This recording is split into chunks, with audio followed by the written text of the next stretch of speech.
Hello everyone, this is CJ Novo992 and today we're back for another brand new video. Today's video, we are here to talk about Benfica free, Rangers free, in which we should all be sitting here with massive smiles on our faces saying, hell, that's a some result, being able to go out there into that stadium versus that team with the moolah they've got and the talent they have and say, hell, a free draw, that's some result that. Buzzing with it, but unfortunately there is a but, because the way the game actually unfolded, now that full-time whistles went, it feels like somebody just spread the legs, ran right into you and kicked you right in the crown jewels. Like, honestly man, I can't even put any words how I am feeling right now, because there's just so many mixed emotions, because I seen a Rangers team go out there, work their arse off, create numerous chances in which they could and probably should have came away for that grund, scoring 6 goals and conceding 2. That's right, I say 2 goals, people, because despite all 3 of the goals being absolutely horrific bits of defending for Rangers, at least one of their goals shouldn't have stood. You all know which one I'm talking about if you saw the game, but we'll speak about that more in the actual game recap, people. I'm just, my raw emotions and my just gut reaction to the full-time whistle, it's just real disappointment, especially in our more experienced players. I'm looking at Scotty Arfield. He was brought on for his experience to see the game out, and it just went all completely wrong. And that's just no normal, people. That's not what we've came to expect this season, because the 2 players that was completely off their game today were Scotty Arfield and Big Hollander, who arguably could be the most 2 consistent players and the 2 players that never have a bad game. So there is an anomaly there, people, and that probably summarises the actual game. If we are going to go there and be disappointed, it would have to be from 2 of our most consistent players putting in 2 of their worst performances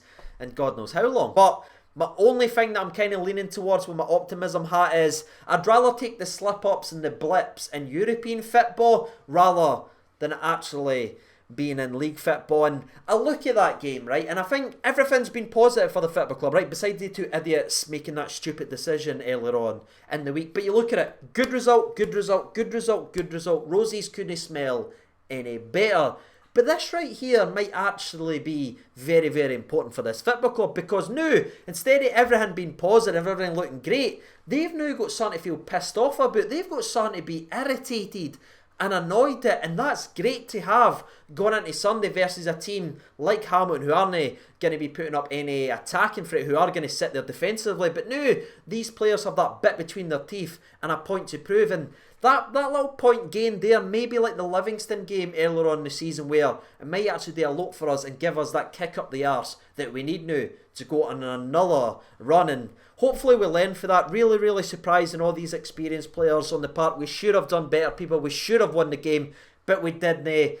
And I guess if you're not going to be able to win a game over in Benfica, you may as well not lose it, I guess. So it is a point, ladies and gentlemen, and we sit joint top with Benfica with that massive game at Ibrox now, which I think will determine who finishes top. But enough talking around the game, let's actually dive in and break this game down then, because there is so much to break down and actually discuss. Starting the game off, literally from the first whistle, it looked like it was going to be a very hard day. As we mentioned, Hollander was constantly making mistakes in the game, and he started it within the first 60 seconds, where originally he's got a bit of space, a bit of time inside his own box, but he hesitates, he draws his man into him, then he tries to clear it, it ricochets up in the air. He should just go and hit it. He's a centre half man, and that's usually what he does, but the big man hesitated. I think it's Silva at this point as well. Reads the flight of the ball, skins Hollander after his hesitation, cuts inside with a beautiful pass, and there's literally nothing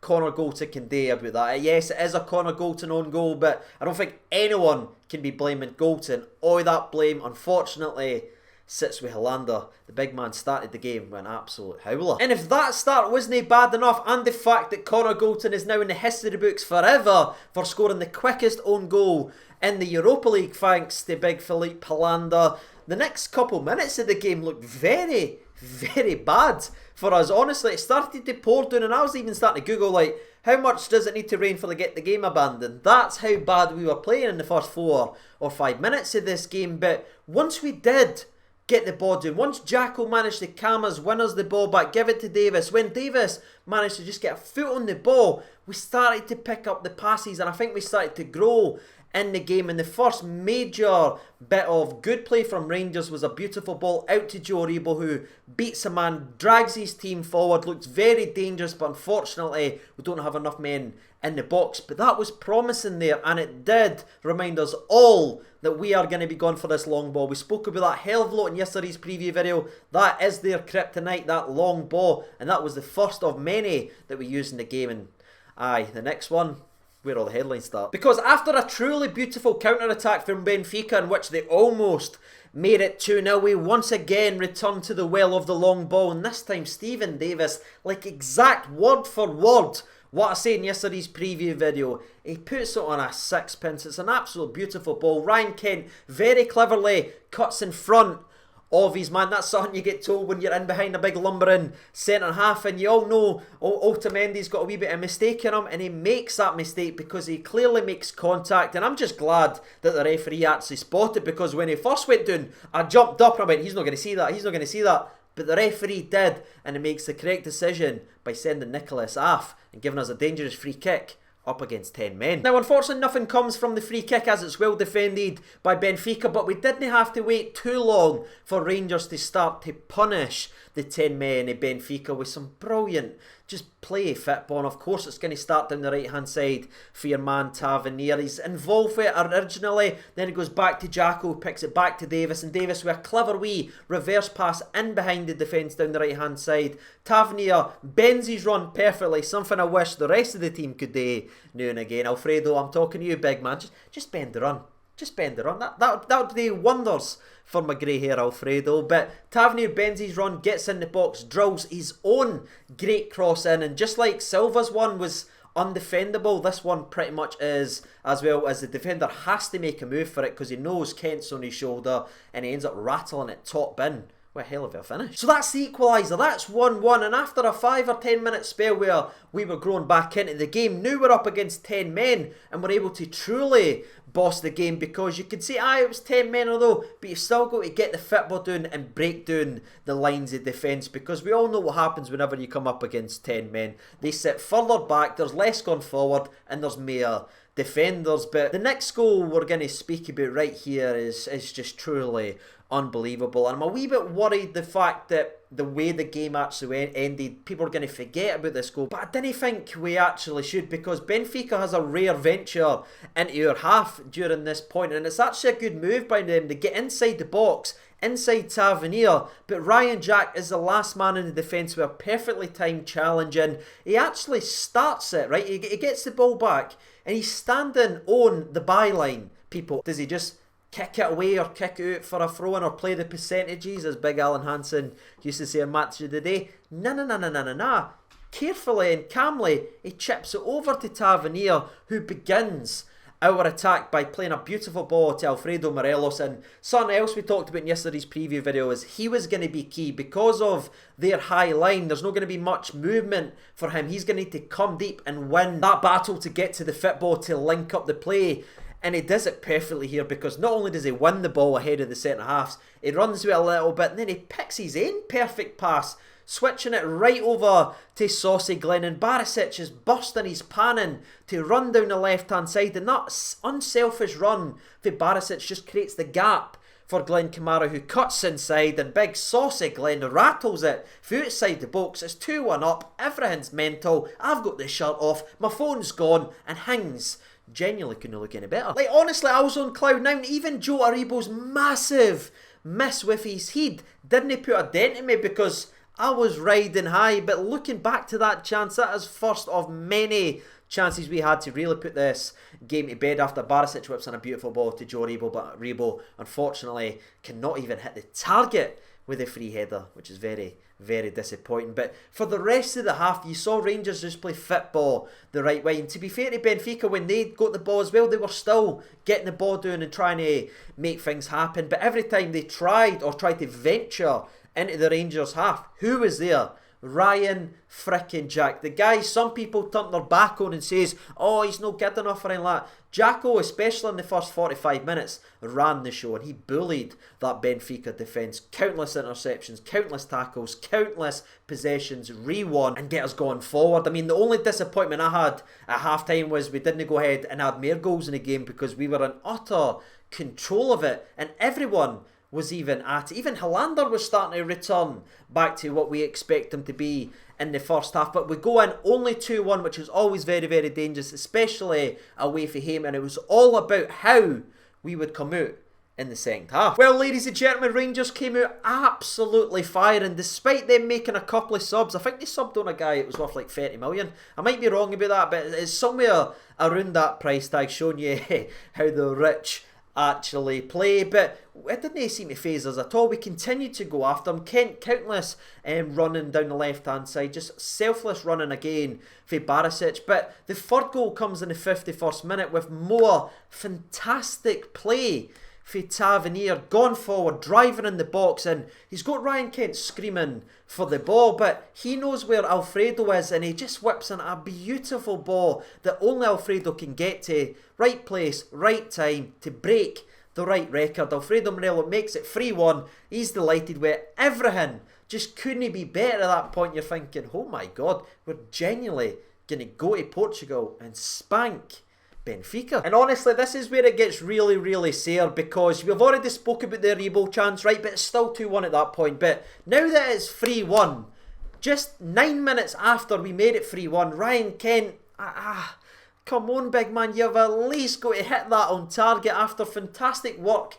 from Barisic, from Ryan Jack to slip a beautiful pass, breaking the two centre halves. By the way, in behind, he's got the goal that he beat, but he hits the outside of the post, and that was sore. But what was even worse now, after countless great build-up plays, we made a couple of changes of our own. Like we said, we brought in Scotty Arfield for that experience, and he's involved in the 77th minute where he gives a sort of foul away. I think he does need to make the foul, so I'm not going to judge him on that. But unlike Scotty Arfield, he kind of just turns his back on the play and instead of standing in front of the ball. How many times have we seen Arfield get in front of that ball, show his experience and make sure Benfica, or I should say the opposition, can't take a quick free kick, as we've got so many men going forward. But to be fair to him, you can't really blame him for this point, because the ball is literally still rolling at this point, and it's about 10-15 yards further forward than where the actual foul was. So you've got a couple of things there that the referee should have blew. He let him go 15 yards in front of the ball, and then the ball is literally still rolling. But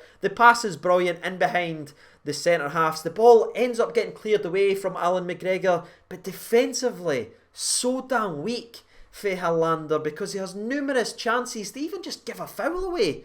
But he doesn't. The guy ends up dancing inside the box, cuts it back again, and there's another 6-yard tap in, and that makes it 3-2. And you're just looking at that. That is literally a comedy of errors, and that's something we're not accustomed to this season. Couple of wee silly things where you can be a shithouse standing in front of the ball. Referee missed 2 of them, but again, you've got to play to the whistle. None of this hands up walking back nonsense. Play to the actual whistle. And we had numerous chances to clear it.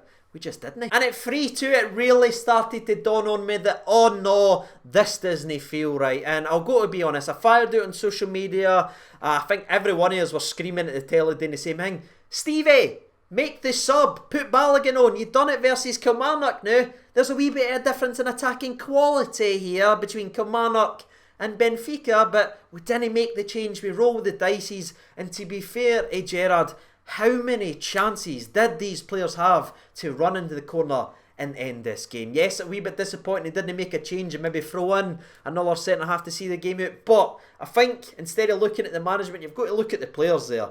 Kent, Barisic, Arfield twice all had the opportunity to go in the corner, but they're constantly whipping balls in the box and giving the ball back to Benfica as if we were losing 3-2. Absolute madness. But anyway, after the fourth people that we had an opportunity to go into the corner, we end up getting caught with. After Scotty Arfield tries to do a worldy through ball to Alfredo Morelos, it goes straight to Benfica. Benfica run and get the ball, kick the ball up. They split the two centre halves, which again just isn't good enough in my opinion. and it's free with, I don't know, 35, 40 seconds to go, and that's where the gut punch comes for people. And that 13-minute spell right there is just so alien to everything we've seen this season. But I really thought a couple of players really performed well, and I know it is frustrating, it was a free draw, but I thought Tavernier was excellent again for us. I thought Ryan Jack honestly was outstanding. I think he would have shithoused it if he had the opportunity to actually go and do that. That's just the way that guy is actually built. I thought Morelos looked back to his brilliant best tonight. Low unselfishness, bringing other people into play, and I thought Davis was majestic in the middle of the park for the majority of it. So I know it's a draw and we're disappointed in that, but I'm not going to sit here and slam the players. They still put a lot into that game, and 95% of them played right up it here. But aye people, that's me all done and dusted with today's video. Very proud of the Rangers team for the effort and the work rate. Yes, it's a sucker punch, but these things happen in football, and if they are going to happen in football, I'd much prefer it to happen in European football, if you get what I'm saying. But aye, all that's left for me today is thank you so much for taking time out of your night to sit here and watch today's video. Greatly appreciate it. If you haven't done so already, get involved and share your opinions down there in the comment section below. Take care of yourselves, everyone. I'll see you on Saturday for the Hamilton preview. All the best, and bye bye.